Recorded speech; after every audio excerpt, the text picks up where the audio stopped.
And I hope that their first child be a masculine child.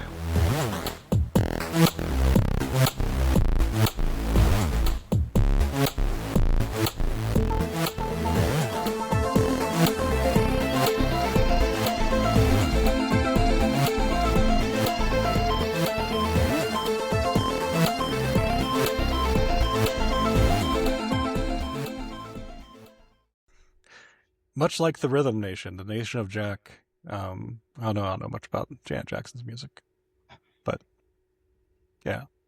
Anyways, Erik, we are gathered here together again today to do a thing that we do far less frequently than we usually attempt to do because our schedules are just not easy to manage. And why Erik does so little homework, and why Jack seems so much better prepared for these. Yeah. What you need is a toddler, so that way you just don't have any free time, and then you're like, fuck, I need free time. So then you carve it out of your sleep time, and then you're like, well, I need to do this because it's the only time I have today to do it. And it like forces you, it time boxes you, to use a horrible corporate word. It time boxes your effort into like, I have to do this right now, otherwise I won't be able to do it for 3 days because I have to keep this hobbit-sized human alive. Problems, I still just don't even get sleep, but mine's with, it's either, trying to get money in business for the startup and design shit, get stuff built. Have you ever thought of stripping? Me. Well, it would be, I have considered, except the effort to get into that, I would have to looks max, which I think is still a topic for a future episode. I'm worried about. So interesting you bring this up because, and you could, you're going to have to fix the Indiana hole in your mouth first, unless actually it might be a thing there, like for our listeners, regional preferences that women in Indiana like a guy that doesn't have all of his teeth. It makes them feel more relatable and down to earth. Or I lost my insurance, so I had to switch to meth. But yes, for our listeners, my crown fell off. So if there's some lispiness this time, that is why. I'm trying to think of a joke, but I've got nothing. Nah, something about a woke king. I don't know. It's a Friday. Or a meth king. Yeah, I don't know. The meth king of Indiana. That should. I'm pretty sure that's there is one. I'm pretty sure you can win that at the state fair every year. They give you a tank of propane. There's something in Martinsville at least. And all the anhydrous ammonia you can pull home. Oh God, Lifted I remember Sudafed. Like when all the farmers around where I grew up suddenly had like locks, and they'd hire somebody to like camp out by their anhydrous tanks whenever they bought fertilizer, because they're like, yeah, meth heads will just come here and steal like my 3,000 gallon tank of ammonia to make meth. It's like, damn, dude, it's insane. Yeah. Science will just add cocaine and pills like civilized people. Yeah, I mean, can you just smoke weed and maybe eat some mushrooms? It doesn't matter which mushrooms. Some of them might kill you. But that's like, actually, I think that's what we call a learning experience. And listen, I mean, we all want to return to tradition. So how do you do this? You live like your ancestors. You go into the woods. And the very first guy to eat mushrooms didn't know what he was doing. He's just like, well, I'm going to watch what the animals eat. But maybe the same mushrooms that kill the animals don't kill you, and vice versa.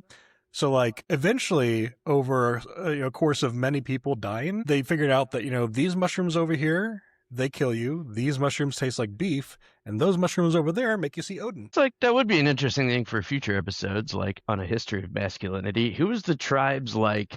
Did they make it sound? Did they just take somebody they really didn't like, but kind of like fluffed him up, right? And gave him like some high priest type sounding job title, like they do in the corporate world, VP of whatever.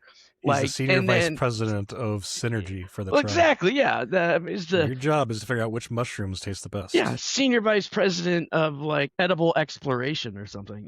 I don't know. Of new edible opportunities. Yes. It has a high turnover, but it's a place of honor. It's the fail son of the chief. It's like, we have the good son over here, and then we got this worthless fuck. They offered him a lot of stock options. What are stock options for a tribe of like prehistory humans? Doesn't matter because he's gonna die, so you never have to pay out anyways. Here are all these beaver pelts. You get all of them if you don't die. That's your goal. You don't die from eating the wrong mushrooms. It's kind of like the end of Indiana Jones and the Last Crusade. And you just set a long enough vesting period that there's no way that guy makes it to that point. A lot of crossover. I feel like there's historical, background. It's because we live under patriarchy, and the corporate world is very structured by patriarchy as well. So, Well, I guarantee you the matriarchal tribes, too, that job was still a dude. Like, I just feel like... Oh, yeah. Why would you waste a woman on something that dangerous? Well, exactly. You got all these dumbasses who want to act tough. Like, okay, tough guy, go eat one of the mushrooms. Yeah. You think you're so tough? You're so big and bad? Go eat that mushroom over there. See if it kills you. Yeah, so it's like patriarchy or not. Like, that was a dude. Yeah. I mean, men have to be useful for something, and it apparently is figuring out which mushrooms kill you. That's my lesson of history. Well, let's pour one out, everyone, for our, forebears. Well, actually, nobody's ancestor. My five for bears. obvious reasons. But shout out to those great uncles, who lost their lives in the service of humanity. Do you think what's the girl's name from the something in the Three Bears? I think she was like Goldilocks. My three bears.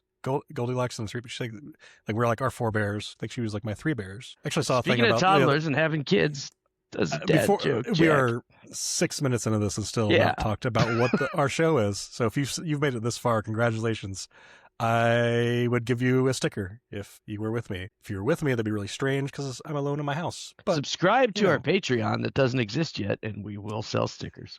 I will sell gold star stickers. And yeah. Anyways, if you can tell us all the things we talked about in this segment, it'll be like an accelerated reader test only for the podcast, and I will buy you a pizza from Noble Romans. We need bingo going forward. Bingo. We are not old enough for bingo. That's like canasta and shuffleboard. They check your AARP card before they let you play. We are Jack and Erik. We are the hosts of Annoyed Masculinity. It's a podcast where we talk about the things that annoy us about the current state of masculinity and culture, mostly on the internet.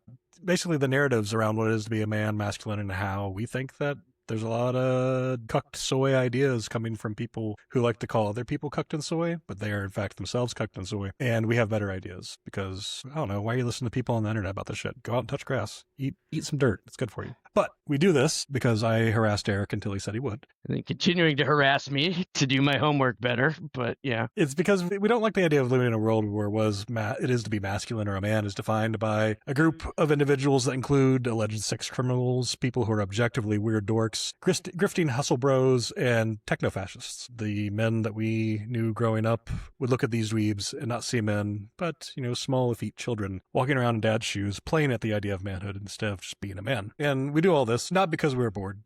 Well, maybe sometimes because we're bored, but mostly because the idea of ceding the idea of manhood to these dork-ass losers is just untenable. And so we're going to use whatever we can in terms of our voice and our reach to offer just an alternative idea of what it is. And if you like it, great. If you don't like it, stick around and maybe you will. Maybe you'll hear some things. You'll like, there's another way. And like the clouds will part and the light will shine down and get the God rays that you have to have the nice GPU to get, like, all that. Or just hate comment on things so we get engagement. I mean, any kind of engagement works, right? So, yeah, just do all those things. And don't listen to the stupid opinions of Andrew Tate, Joe Rogan, or Jordan B. Peterson. Though, I'm not sure if Jordan B. Peterson is irrelevant anymore. He seems to have succumbed to the mold that he lives in. Oh, I need to find somebody else to replace him with. Clavicular? What's that dorky 20-year-old's name who can't, like, his brain freezes and he blue screens whenever someone talks to him. See, you're like more online than me. I am. I know a lot of dorky 20-year-olds, but like... God, I mean, so that's the thing. If you were 20, you were dorky. Just how it is. He's like the head looks maxing guy who's like beating himself in the face with a hammer. Like, I joke about hitting myself in the head with a hammer, but not to look good. It's just to talk about, make jokes about brain injuries. Some idiot on the internet who I am upset that I know his name even, but the thing that is coming to mind is the meme. Well, it's become a meme of like him, Andrew Tate, and some other people at like some club in Miami asking them to play the Hitler song. And they're like, haha, we're so funny. Haha. And what's the Hitler song? Like, Erik, don't go on the internet. Ever. So it's like a song about Hitler, or it's like it's we're a talking Kanye Nazi West songs song. from? Is a Kanye West song. Oh, that one. Okay. Yeah. Okay. So you do know. Yeah. So that one I do know. Yeah. Yeah. Okay. Yeah. I was like, we're talking like the Horse Vessel lead here or something, or Erica. But anyways, continue. But yeah, so it's there was some video of them like they thought they were cool, and everyone else is like, "You guys are huge dorks." And then like some girls came up to talk to him, and he completely like it was like watching someone have a human blue screen. Like he just can't exist in the normal world because like the rest of these dorks, their entire interaction with everything is through a phone screen where they talk very tough, and they have decided to look good through the lens aperture of an iPhone, which oddly enough is a different curve than that of your eye. So if you look good, if you like optimize whatever your appearance is for a phone, you'll look weird to normal ass people, like because the lens doesn't look like what your eye sees. Yeah. So it's like congratulations, you have made yourself look good for the male gaze, which you claim to not be homosexual. I don't care if you are or not. So yes, that's why dudes work out. Like we've talked about this before. Well, I work out because I like picking up heavy things. I eventually want to upgrade to the trapezoidal weights from the cartoons. But it doesn't feel good. That's like when you do start getting bigger, get them in shape, like you're never going to get credit for that from like random women. But random dudes, when you get a compliment from them, like it's pretty sweet. I beg to differ. In one case, you have to have a kid though. Okay, well you play that. So like I do this weird stuff with my daughter where like I'm strong enough to just pick her up like one-handed and like hold her where like she's holding on to my arm like up here and her legs are down here and she's like planked. And I'm just like walking around like that. And my wife's like, "You are a lot stronger than me. I can't do these things." Like, yep, I am. I pick up heavy things. I'm also like a foot taller than her, so it'd be weird if I wasn't stronger. But today, Erik, since you didn't do your homework, you had like a fucking month to do it. No, you copied off mine, and I didn't even read yours, dude. I saw something about this long paragraph about Aragorn and was like, I'm not reading this. So good, because I'm going to read it. I know you will. So that's why like today, because we've spent a lot of time talking about the shit we do not like about masculinity, at least in its current popular concept. But today, we're going to talk about some things that we do like about masculinity. That's what we're going to do first. See, you didn't read the homework. Did I copy? If I copied, it wasn't copying. If I duplicate anything, it just must mean it's true. Yeah. Actually, I'm not even looking at the online notes. I'm looking at the one on my computer because Proton does not have dark mode for its documents. No, you will see so that I definitely. And I can see that your screen reflecting off your glasses, and I have done the smallest amount of work to give some type of aesthetic riz to my space when I record these things. And you've just got horse porn on the walls behind you, so yeah. It's called Riz. Ode to Human Claw. I didn't even know that we're like showing people these. That's why I always look like shit. I don't know. See, Eric's got here's more horse porn. Why would I record? Why would I buy the software that records stuff? If I don't know. There's Aaron Burr's signature because I don't like losers. You know, and he was a proto-feminist. That is a strange flex. Yeah, I don't miss. I'm not sure. I don't put losers on my wall. Fucking Alexander Hamilton, fuck that guy. Can't hit the broadside of an Aaron Burr. But he was actually like a good example in some ways not. Aaron Burr, like he was a complex individual. But story for another time. That's what we say about historic racists that did one good thing once. But here, have you read about but he believed in, he was an abolitionist, but he also believed in educating women the same as men. He didn't think that women could do math or witches? Yeah, exactly. So his that daughter, is oddly progressive for the founding fathers. Yeah, his daughter Theodosia, who Hamilton. That's a pretty dope ass name. We'll talk about it later, but was she banged Hamilton? Did you say she banged Hamilton? No. Oh, okay. She would have been a lot cooler in my book if she did. I'm glad I had this before the musical, so I think it went up in value. The only thing I know, because I haven't seen the musical, the only thing I know about Aaron Burr comes almost entirely from two places. A milk commercial from the 1990s. Aaron Burr. I should do that right now. It's this. Yeah. Like the guns, the bullet, and the Assassin's Creed game that takes place during the Revolutionary War. I think he's in that. Well, what you should read about is how he was very interested in the works of Mary Wollstonecraft. I do not know who that is. Oh my God. Okay. Well, to any women listening, just so we know, at least Erik is interested in feminist history. We know that Erik is a performative male. What you can't see is his giant gallon of matcha and his bell hooks autographed collection. No, I'm a D3 rugby legend, self-declared. There we go. He didn't say it; he declared it. Mm-hmm. But no, we're going to talk about first thing we're going to talk about. We will talk about things from literature and other media, but first we're going to talk about what we like about masculinity. And since you didn't do your homework, I'll go first, so you have time. I did it. I did it, kind of. But do you mind if I go first? Do you want to go first? I would like for you to go first. Okay, cool. So I picked two main areas that really kind of like, when I think about myself, for almost all of I've had the concept of what the kind of person I want to be. Like, I want to be someone who can provide for those he cares about, and someone who, not necessarily physically, though that's included, but a safe harbor, a protective space. When you're with me, you can be at ease and not have to worry about being harmed in whatever kind of way, which are hallmarks of typical traditional masculine traits, right? And you hear about this from the people who we think have just dumb ideas, and their way of doing it is really the devil's in the details, right? So I just decided to go list the ways that I think about how I do these things. So in terms of providing, I love to cook. I have cooked probably 95% of our meals since we've been married, even before then, because we lived together for several years before we got married. My wife is a wonderful cook. She does not enjoy the act of cooking. And so I'm just like, fuck it, I'll cook. I like doing this shit. And at first I was bad at it. And there were a couple times where she's like, I'm absolutely not eating this. You can get salmonella from this raw ass chicken, but I am not. Like, I followed the instructions. We don't need to cook it anymore. I used to be a little bit of a toxic shithead. No. I've gotten better. Everyone is when they're young. That's why we have to. I always say we need to It's extend what some grace. testosterone does to you. Yes. You pressure cook your brain in testosterone for a decade, and you don't have a good outlet. You're gonna be a weird dork that's hostile to people for no reason. And that's why I'm here as the voice of grace, because it's like, I'm going to come down too hard on them. There's I still didn't say anything mean or rude. This is the softer, gentler, kinder. Yeah, not yet. I was just preempting. I've been far more inflammatory. No, I was like, I'm just. We've have to edit out some of the things that I've said about young men these days because redacted aren't necessarily a bad thing. We got to edit that out. Just like to forget again the environment in which we met, but working out to bombs over Baghdad. Different time. It was a different time. Listen, I don't want to hear anyone talk about the Iraq War like the entire fucking Congress, save Bernie Sanders and that fucking weirdo in Texas, Ron Paul, didn't vote to do the damn thing. All of America was fine with it. It's not like there was yes, there were protests, but nationally polling, everyone was like, yeah, fuck that guy, because we're dumb Americans. But we're very bad at admitting we're dumb Americans. So we're like, no, we were totally against that. No, that's why that song was popular. I mean, that was Andre 3000, man.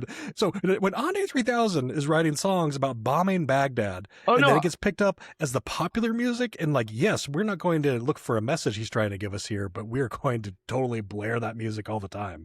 Oh, yeah. Well, I love Outkast. I was just saying, you and I met in a military environment where we'd be working out in the morning, with that blasting and stuff like that. So, we've come a ways. So back to it. I enjoy cooking. I thoroughly enjoy cooking. I love to make stuff that my wife likes, especially I like knowing that I've made something she likes. I like watching her like it, if that makes sense. I enjoy being able to help share that kind of domestic maintenance of life in our house with her. She doesn't like to. I enjoy it. Why not? In fact, when my daughter is old enough to start dating, one of the things, I'm not going to tell her date this kind of boy or that. I'm not even going to tell her to date boys. If she wants to date girls, I don't care. It's whatever, date who you love, kid. One of the things is listen, if they cannot cook you a 3-course meal, they're a waste of your time. From scratch. None of this box shit. I'm just don't even bother, because the thing, and there's more to it than just first of all, it's a self-sufficiency thing. You need to know how to cook. That's a keep yourself alive kind of skill. But also if they have paid enough attention to you to figure out what you do and don't like, how you like it prepared, all that stuff, they have listened to you talk about something that you enjoy that is fundamental to existing, and that's someone who's worth your time. So most stuff I like doing is in terms of providing. I do a lot of our laundry. Because my wife goes to bed earlier than I do. So I end up doing most of our laundry. Along with the dishes, or along with cooking, I end up doing a lot of the dishes. I don't do as much cleaning around the house, but I do where I can. And I try to, as best as we can, split the load of caring for our daughter as evenly as possible. Years ago, we made a deal where I don't have to change the poop diapers, but I have to change the cat litter forever. That's a fair trade, though.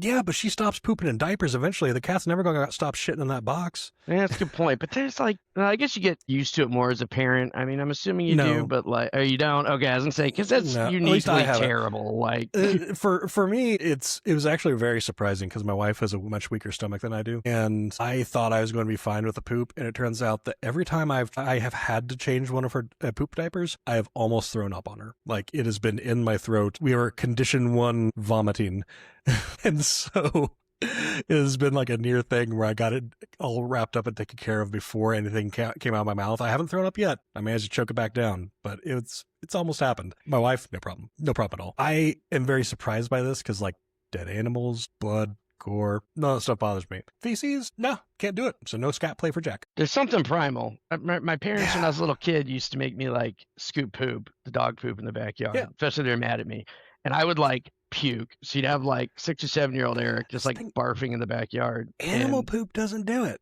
It's only like human poop. And my daughter but dog poop's worse than cat poop. But maybe because it's not covered in litter. And I do get like the expensive litter that like, you know, ask it whatever Costco has. Bit more, yeah. So that my cat like gets better. I eat and drink Costco stuff, but like my cat gets you know, poop the in the finest Costco of litter. Things. I did. Well, sometimes it looks like I did. Like I got a big cat. Now it's something primal, so no shame in that. And I have a sensitive nose too, so that's why I'm a certified sommelier. I'm good at that, but it's a double-edged sword. Anyway, sorry. You can continue on to your point. I heard a French word, and my brain is like, "What was that?" You call them pitfalls. So in other ways, is under like the providing category. It's like I like how I really not just like I love how my daughter trusts me. She's not like I trust you, Daddy, but it's like she has never seen me as a threat or a source of harm or hurt. She has absolutely no reason to be afraid of me or to think that through action or interaction she will come to harm when she's with me, which I just thoroughly enjoy. And my wife has brought this up. She's like, she is just fearless with you. Like, yeah, I've caught her many times when she almost like cracked her head open and thank God I was there. But yeah, she just expects to not be harmed while I'm around, which is fantastic for me. I love that. Back to like the maintenance of life type stuff. My wife and I, we strive to practice and model as equal of a relationship as possible. But even in that, I like knowing that my wife can rely on me, that she trusts me, and our shared sense of humor and all that kind of stuff just kind of adds to it. But it's just, these are all aspects of providing for people that have almost nothing to do with any type of physical violence or beating people up or anything. And there are things that you never hear. They're like the actual human aspects of being around a person. Like my wife and I have very similar senses of humor, and we make each other laugh a lot, and we trust each other with everything just implicitly.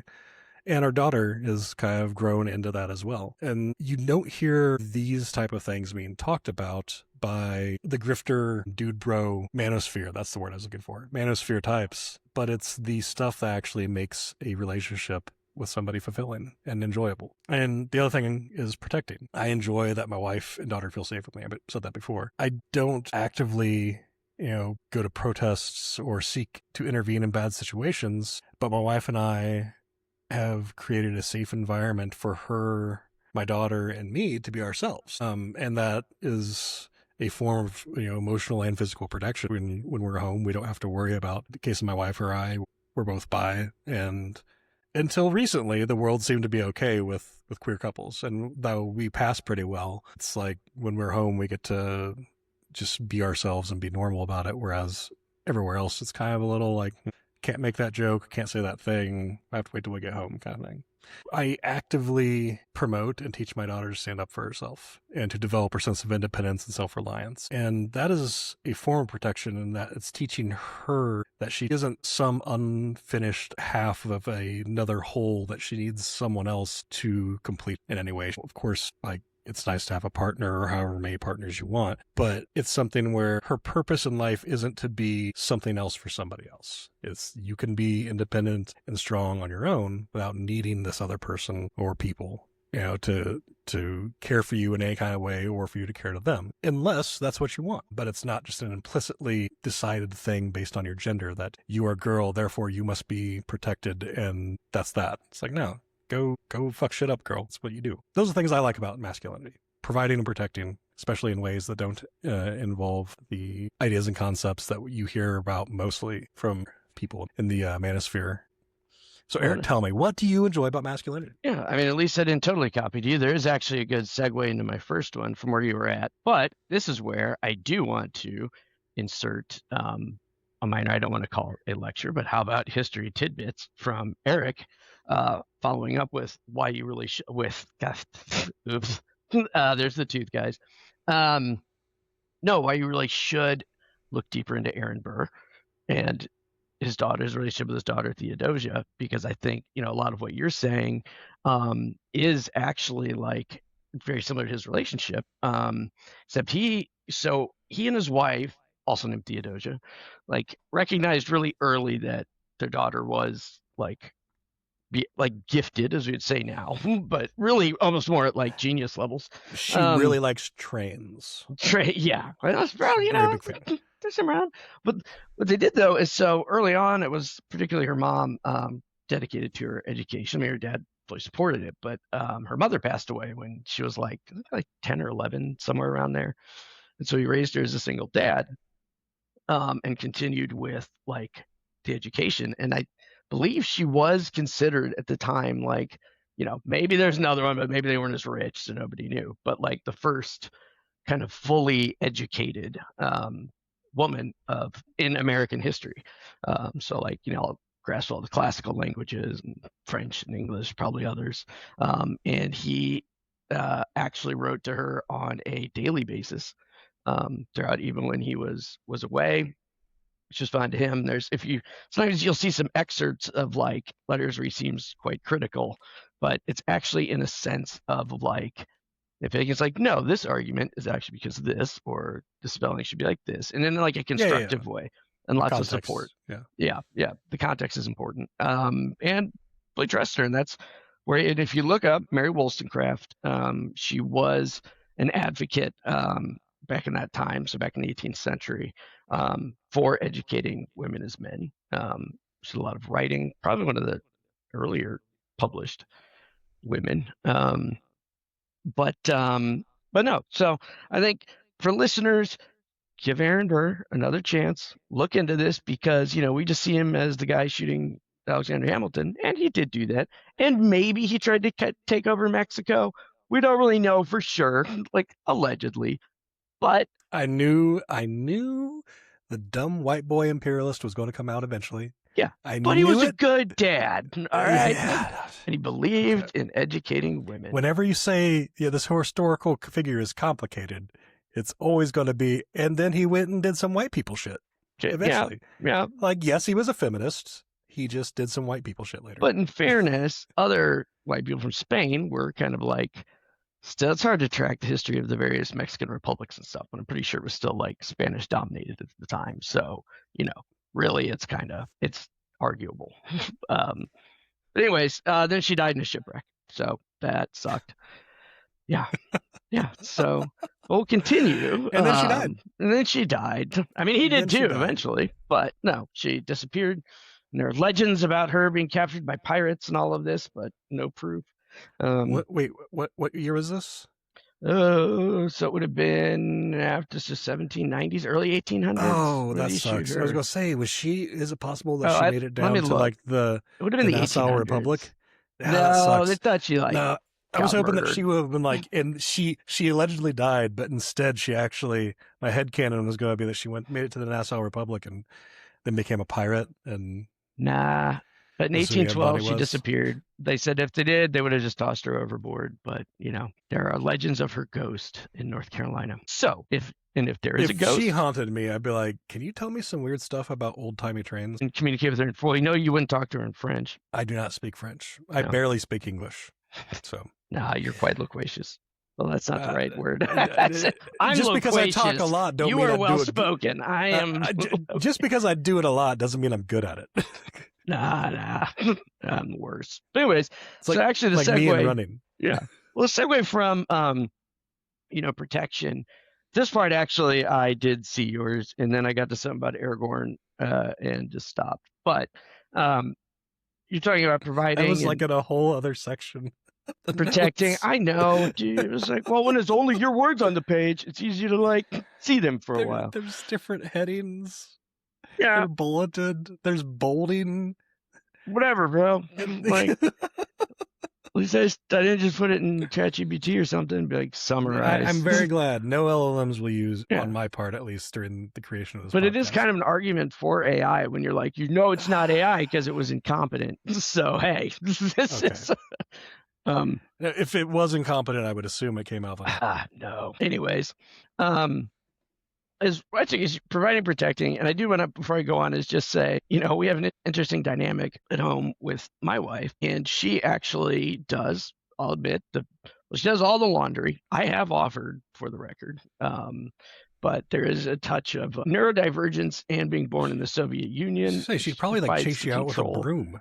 Yeah, it's kind of one of those, like, she thinks I'll fuck it up. I'm like, I live. Get away from my washer before you break it, you oafish fool. Well, exactly. I know. And I'm like, fine, I'll just do mine. She's like, no, you still. And I'm like, how do you think I survived? She's like, I don't know. Smelly. She's like, frankly, honestly, I really don't know. Bathed in the river, fully clothed. Yeah. Sorry. And the cooking. I do grill and I do cook. And here's the thing, I can cook. So like occasionally there are more things in the kitchen that I'll do, but I just genuinely do not. I like grilling, like smoking things. There are types of cooking I like, but when there's various ingredients, you have to time multiple things. I'm very big about the timing being like exact. And so it does kind of stress me out a bit, and it doesn't bother her, but she also, my love language is very verbal. Hers is in like the act of doing. So that does lead to misunderstandings, but that's why I've been having these conversations more lately. And, for protection, it's funny that the first thing her mother ever said about me, and why I stopped asking, what did your mom just write? Because not only is her mom very critical of her, but the first time she sent her a picture of us like out on a date, her mom apparently said, he doesn't look like he can protect you. And I'm like, okay, first off, all right, I'm not the biggest dude, but I'm also not the smallest, and I'm taller than your husband, but my father-in-law Sergey. But for the record, short king. I'm 5'11" and 3/4. Okay, I can say 6, but also like from what? Like, is there a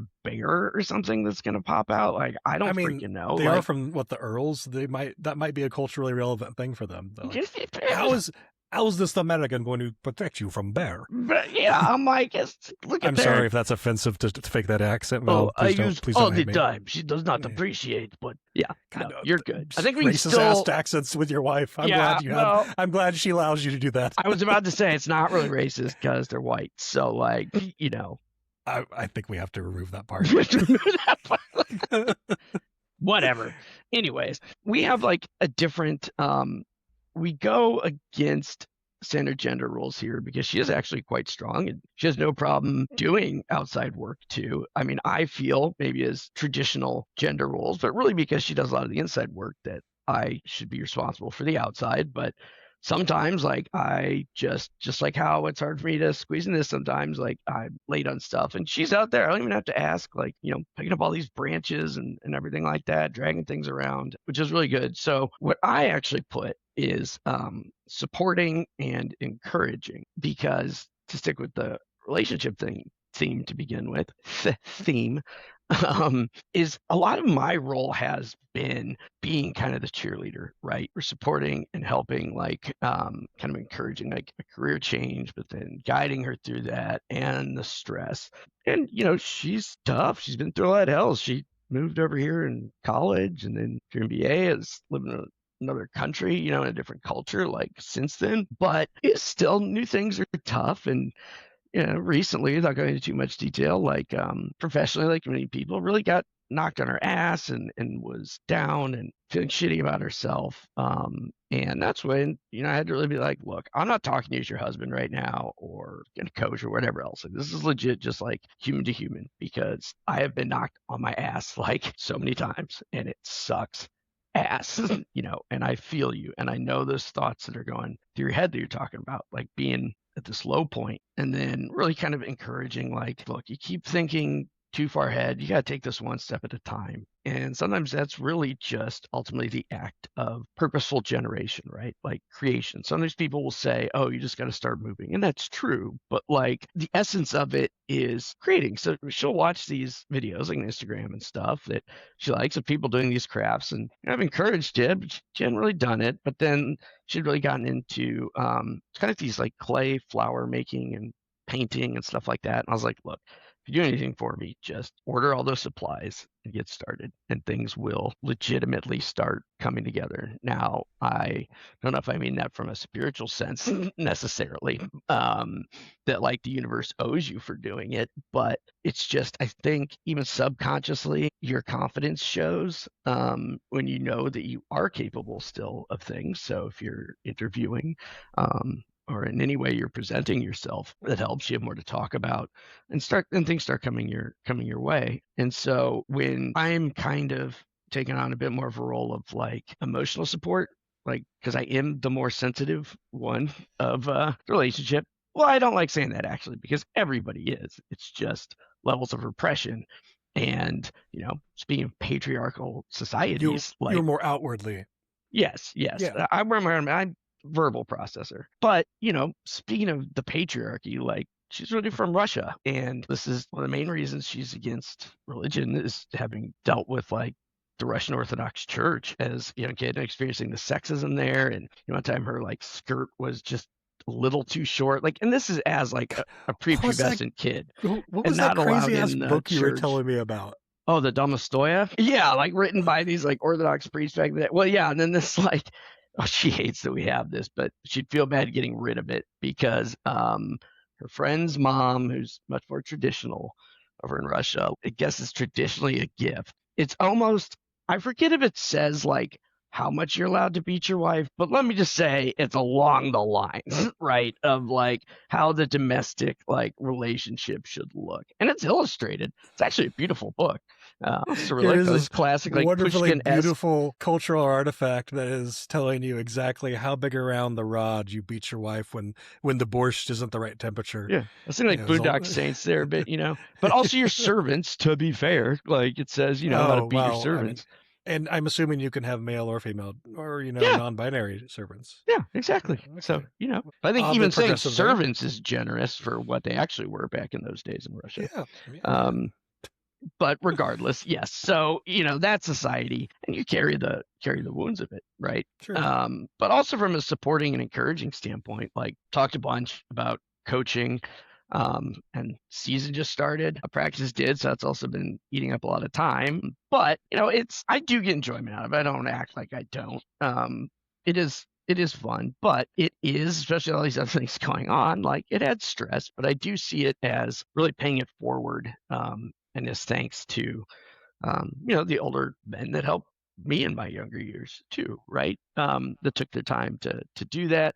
And helping guide, encourage. And as a coach, like there's certain skills I can teach, but I'm still more about the basics. But I'm still kind of like the pep squad like guy out there. And it's really just getting them to like believe in themselves, because so many times like you see the potential in people, but they don't see it in themselves. And that's the same thing like at home or at work, because I think, and this is something that you can really extend this support and encouragement really anywhere, because another thing I take seriously is helping young people in the professional world. There's a young woman who's absolutely brilliant right now who saw a bunch of potential in, but she was stopped working actually at my vape store. But this is how we met, got to know each other. But she just graduated with dual degrees in like English Lit and Africana Studies.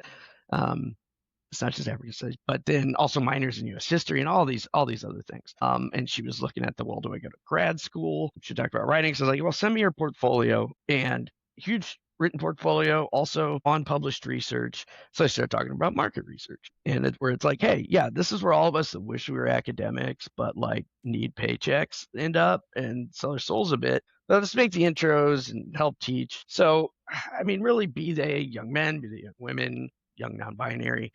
I think that, and oftentimes the blunt truth is that men still can have more influence sometimes, and a lot of times in the professional world. Depends on the company and the culture.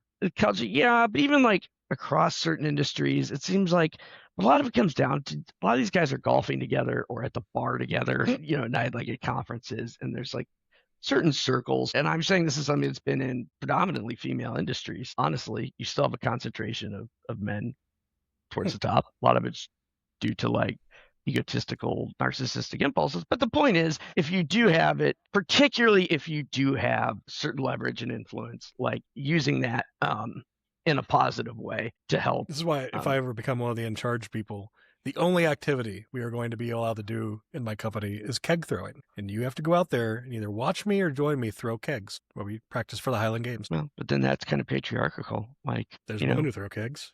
Yeah, but it is like your average man would be able to do it possibly better than a woman, which is kind of like shit technique. It's like the debate around golf, like at company events. Yeah, but if you I've got my ass kicked by women in golf, but still more men go than women, and so they feel cut out because they are cut out. Regardless, we'll circle back to that one. I'm going to find a woman who can throw a keg farther than you, and I'm going to they exist. And every time this comes up, I'm just going to send you the video. Oh no, they exist. I'm saying they exist. I'm a statistician too by trade, so I'm just saying. But again, I'm the one that knows all these women rugby players that I keep telling you to check out their matches because in a very not creepy way. It is a very not creepy way. And I will say this: anybody that's interested in rugby or any men that are starting to play, don't watch pro men's rugby. I mean, watch it for the entertainment, but don't try to learn anything from it because women at the pro level play better classic rugby than men. So Erik's on the record saying this. They're probably on less gear too. Well, nobody wears gear. Well, you mean drugs? Yes. Gear. Okay, I was like, oh, there's no gear, Jack. They just play naked, dick out and everything. Balls flapping in the wind like a goddamn mainsail. It's been done. But the other thing is, and I know I circle back to rugby a lot, but another thing I enjoy about masculinity is just that genuine, like, camaraderie, bro time. And I know women can have girls' time. Bro time can include women bros, if you will. But I think what makes that guy time special, like sometimes, there's more aggressive stuff like rugby, but maybe just chilling on the deck, grilling and having beers and kind of talking about the world and our own issues. I think it's because it's kind of like a catch here, right? Because it's almost like that kind of man-to-man, like honesty and openness is so great because it's kind of rare, right? Not as encouraged, or it's because like we don't always feel safe or that we should like share, emotions or feelings or how you doing. Maybe it's kind of an exclusivity thing, if you will, or, it's kind of a safe space. But honestly, I just like enjoy hanging out with my dudes, be that like, some rugby after party or be it like having fantastic dinner parties, with my gay friends who I'm also trying to recruit for rugby because those dudes are stacked. Like, so I'm not. Those are vanity muscles. Does it? Well, some of these dudes. Those aren't doing muscles. Those are vanity muscles. Well, the guys that didn't come out after until they're like high school and college football days, like they got some real those dudes got some muscles. I'm looking at you, Milo. Send this one out there. But so I'm not saying this from like just straight dude time, right? Like yeah. But it's just with being with the guys and that camaraderie, which we could probably dig into what it actually means, but I like it. Like I just like chilling and kind of those like more special moments where, hey, or your buddy's going through some shit. Well, hey, let's just have the guys together and, maybe we only directly address this situation like one time and maybe we even make fun of him for it, but in a loving way. But maybe just blow stuff up together. Well, yeah, but it's meant like it's through love. Like, we're blowing this up or burning this thing or getting just completely shit-faced out of support. Aiming our trebuchets at the neighbor's house. Yeah. We're setting the car that's loaded into it on fire. You know what? The guy that you're doing it for knows that it's out of love. We are throwing this old Ford Fiesta a kilometer away out of love. I mean, that's like, and if they go, that's the thing. You talk to the cops, there's some dudes like, like, look, okay, we only launched this Ford Fiesta off this cliff and blew it up. I think you have plausible, like, officer, why do you think that we know anything about how a flying Ford Fiesta got anywhere? Like that trebuchet, it's a prop. Well, We can't I'm do saying it. not to get out of it. I'm just saying, like, even if you get arrested, like, you're like, hey, look, he's going through a divorce, like, all this is real bad, like, He needed to blow off some so steam. He needed to destroy a neighborhood. yeah. So the We've all been there. the cops would at least get it, right? Yeah, you'd still go to They'd jail. get it. They'd be a little bit nicer when they're brutalizing you in the back Yeah, of the van. yeah, exactly. So like, They'd only break one of your arms. yeah, and that would be out of like understanding. So Yeah. Very loving break. So yeah, that's fair. It's kind of a short and sweet one. And honestly, I really haven't probed into the depths of the reasonings. And, again, as a behavioral science dude, like I really like going into that. But that's like bro time, man. Yeah. I mean, if you look at like. This is bro time. Honestly, we like. Kinda. Yeah. I mean, it is like, yeah, we have a purpose and a point to it. It's one of those things where like, because whenever you talk about bro time, like whenever you describe the things you like about it, like, yeah, that's how I know this isn't my gender. I know. But then when you talk about this being bro time, I'm like, okay, well, I mean, maybe this is a little bit of my gender. Okay. Yeah. That's why I made sure that's why I'm gender fluid. It just goes back and forth. And I was inclusive. I said there can be, girl bros, and there are non-binary bros. Oh my God. I love girl time so much better than bro time. I love girl time too. Unless we're blowing things up. Like, I don't want to do anything like the masculine dick measuring bullshit where all the machismo. No, I got no time for any of that because I can't hear any of you over the sound of how awesome I am. But if we're going to blow things up, I will always blow things up. But I think you hit things on fire. True bro time isn't about machismo. It's about being like yourself with the guys, like in a certain environment for that. And so, yeah, there's time around bros and there's bro time. I want to distinguish. Fair enough. In the words of two guys I enjoy on the internet, I bring a lot of divorced wife energy to the bro group. But no, I the thing that comes to mind for me that I miss, though I don't miss where it happened, after we were done for the day, especially like after we were done for the night, like we knew we didn't have anything else to do but go to sleep. Me, the guy I shared a can with, who's my best friend from those days and still one of my best friends, and another guy, when we were in Iraq, we were at Al Asad. Al Asad is a huge airbase and has like 4 or 5 different bus routes on it and like a 24-hour bazaar and all kinds of shit. Like 8, 9 o'clock at night, catch the bus, go down to the main commerce area of the base and hang out and get coffee and then like walk back and just bullshit on the way. It was very nice, very enjoyable. That's what I'm talking about. Yeah. And it was a lot of like, not necessarily talking about anything substantial or deep or anything. It was just like, yeah, well, I'm stuck in this sausage fest. I might as well hang out with people I enjoy. I mean, that's and we all shared we had a shared kind of like I don't know, we got along more the three of us than we did with most of the other people in the platoon, and so it was like finally around somebody with some taste and sophistication. And meanwhile, we're all from fucking Indiana, like we're all just a bunch of bumpkins anyways. So yeah, I'd be like, I'm sophisticated, okay. Jack, cosmopolitan. No, but see where I'm getting at. And again, I'm not trying to be exclusive, like no. But I'm like, okay, it's like I'm not quite to the level. I knew female Marines who were like, another Marine who didn't know them would like start talking shit. I was just like, I'm going to turn around. Like, I don't want to be deposed. I don't want to have to like sit on the witness stand and talk about all the things she did while she was beating the ever living fuck out of you and making you understand exactly how wrong you are in your assumptions about female Marine. So I'm just going to go over here and you guys settle that. Preferably by you apologizing and walking away because she's going to beat the fuck out of you. Yeah, well, she was mildly afraid. So and because they have those things where like, I forget what they're really called. We called them a weenus, where it's like a thing for allow women to pee standing up because everything in the military is designed for men. And I swear to God, one time one of the women Marines I was with said something about, well, it's a good thing my crotch is threaded. I can just screw in a Mountain Dew bottle or something. Jesus. Like, fucking excuse me?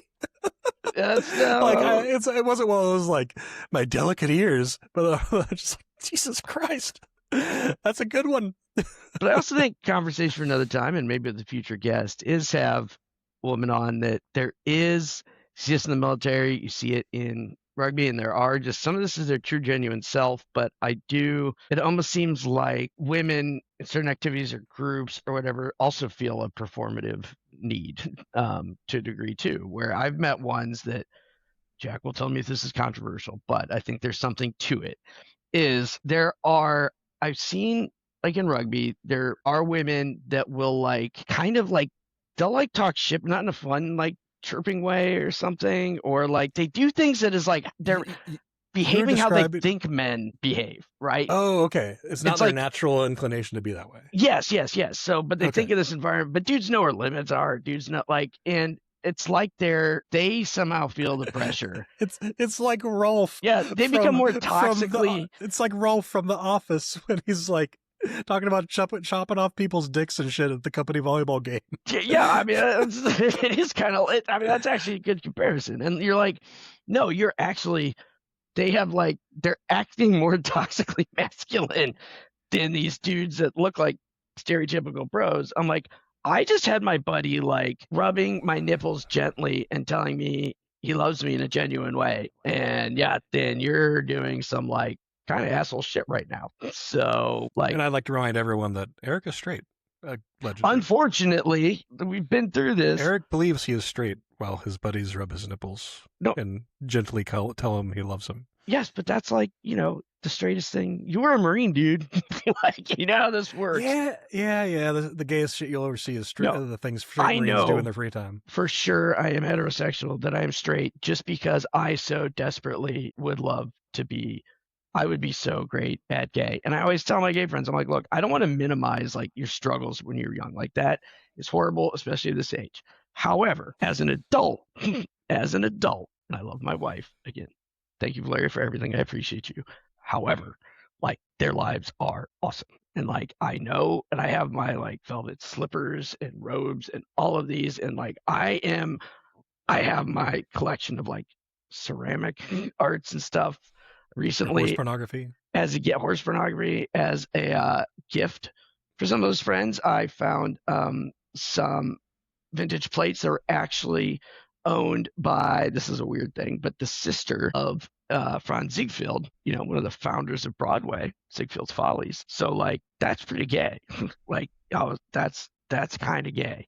And this is why it's giving very closeted Donald Trump who loves show tunes in Broadway and musical theater vibes. But I'm like trying to get into the closet, like it's not like I, feel like I need to stay in there. You're the mean, let me in. I know. Like that's where the party is, man. Like 7 minutes in heaven or something. Here's the thing. When you see a dick, do you ever think, man, that thing looks fantastic? Yeah, I mean, I can respect, a good one, but I'm not like, there's no attraction or need to like look at it more. It's just kind of more of a specimen thing, right? It's why I can say Jude Law is an absolutely beautiful man, and I'm going to talk. I've never seen his dick. Jude Law a little later. I haven't, but I'm just saying as like a beautiful man, right? But not like I don't want to like get with Jude Law. Like there's no sexual. I wish like maybe I think I just appreciate. I think I'd definitely give old Jude Law a couple dates, a couple rounds. Not young Jude Law, and any age 18 or above of Ryan Gosling. Yes, that is just a beautiful man. But it's just so no. I've told my wife, like, listen, Ryan Gosling never just happens to be where we are and wants to go just share a beautiful night with me. It's going to happen. You just have to be okay with this. I should understand. I mean, but with me, and I'd invite her, and if he's down, I'd invite her too. There's no reason that they can't Eiffel Tower me. I mean, And see, mine though, I'm like, I respect you guys are doing this, and that's cool. Like, hell, I'll be at the same party. Like, I'll even just be non-sexually naked. I don't know around this. Be on the cuck stool. Yeah, it's like I don't know that I'd want to watch though. Like I don't really. This is my thing. This is my thing about the cuck stool. Like everyone's like, oh, the cuck school. Some people pay good money to sit on the cuck school. No. Some people pay lots of money to be cuckolded. So it's like, no, why? Like you're making fun of this person because of something. It's like, no, I paid to be here. No, it's But here's the thing. I'm like, cool. I wouldn't do it. Not my thing. But I don't, whatever. I mean, that one's a little bit different. But point is, I would go to the same orgy that you and Ryan Gosling would get together, but I just wouldn't fancy dress up tuxedo orgy. And I would have the best fancy tuxedo. You probably would. Yeah. Probably would. I would just I don't look like it in any of these videos, thing. But I do actually have, I do dress up nice. That was part 1. We talked about things we like about masculinity. In part 2 of episode 5, we're going to talk about examples of positive, noble, etc. masculinity that we find in media, written, visual, whatever. And you'll hear more about both Jude Law and dressing beautifully, like velvet slippers because I am using the young Pope as one of my examples. Is that the one with the vaping cardinal?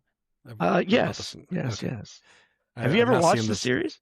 No, but other shows that I listen to while I'm driving, they keep on talking about the vaping cardinal. I'm just like, what the fuck? Oh, and that's the just thing like I've not seen. That's just you think that's like a bit odd or funny. Like it's a we'll discuss. But if you like Jude Law, damn. And we'll hear about Aragorn, son of Arathorn, chieftain of the Dunedain of the North, High King of Gondor and Arnor, and another Erik who later went by the name George Orwell. But yeah.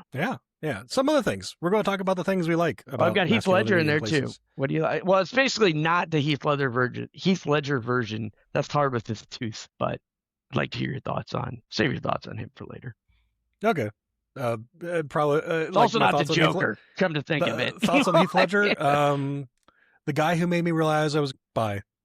I suspected. A Knight's Tale. Oh God, beautiful man. Yeah. God, him and the female lead. I knew it. I knew.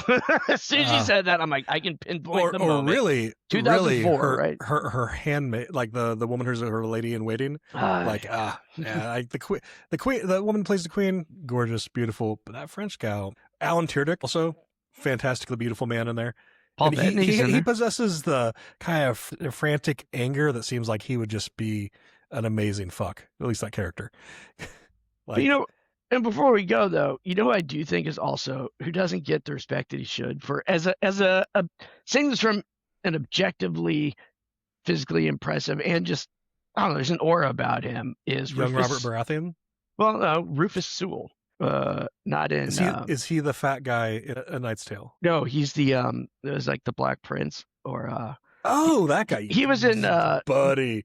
Man in what is it? The Man in the High Tower most recently, but he doesn't play the Black Prince of Wales. The guy who plays the Black Prince of Wales is in Rome, where he plays. He's one of the nobles. He plays Mark Antony, and he hangs dong, and hangs dong. Oh yeah, you're thinking of another. Yeah. But no, the guy who plays the Black. You're talking about the guy who the villain. Let me look it up. He's one of those guys like, God, you'd probably be so mean to me, but I'd let you for a couple weeks at least. He always plays like Phil, but for some reason I thought, yes, Count Adamar, yes, the villain in that.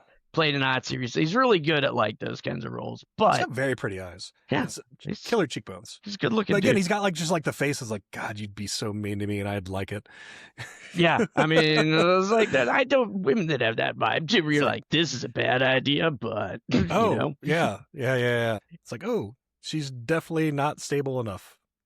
Well, all I know is those eyes and high cheekbones are how I smoked my first cigarette at age 13 because the bad girl that I was hanging out with. But yeah, stories for later. Indeed. Thank you, everybody, if you made it this far through our rambling and our pontification about what it is to be, what we think about masculinity and manhood. You can find all of our stuff on the various places in our show notes. Thank you very much for everyone for joining us. Join us next time. Like, follow, subscribe, whatever the things, or don't. I don't care. In fact, don't listen to anything that some dude on the internet tells you to do. Go do shit because you want to, because you like to, because you feel like that's the good you. Yeah, that's my advice. Don't listen to any man on the internet, especially a white guy with a microphone. Protect, support, encourage. I love you, brother. Love you, brother. Talk soon. Bye. Thank you for listening to Annoyed Masculinity. This has been an Annoyed Media production. Thoughts and ideas expressed during this episode should not be considered legal, medical, or financial advice. We are not therapists. We are just two guys bullshitting on the internet. Our opinions do not reflect the official positions or ideas of our employers or business partners. You can find more of our work on Substack, Instagram, and Blue Sky under @AnnoyedMasculinity. We hope you enjoyed the show, and remember to be awesome to one another.